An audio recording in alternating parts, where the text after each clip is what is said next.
হলো এমন এক প্রকার যন্ত্র যার সাহায্যে কোনো কিছু যদি চার্জ নষ্ট হয় তা নির্ণয় করা যায়।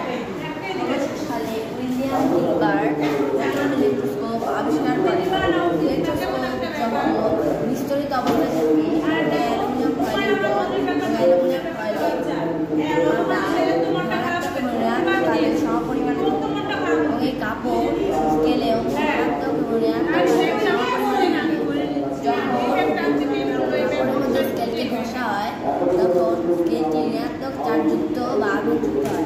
ঋণাত্মক আধানযুক্ত স্কেল যখন এই অ্যালুমিনিয়াম ফয়েলের বলের উপর টাচ করা হয় তখন অ্যালুমিনিয়াম ফয়েলের বল থেকে ঋণাত্মক আধানগুলি এই অ্যালুমিনিয়াম ফয়েলের পাতার মধ্যে চলে যায়। একই ধর্মের আয়ন যেহেতু পরস্পরকে বিকর্ষণ করে এর ফলে অ্যালুমিনিয়াম ফয়েলের পাতাগুলি তখন দূরে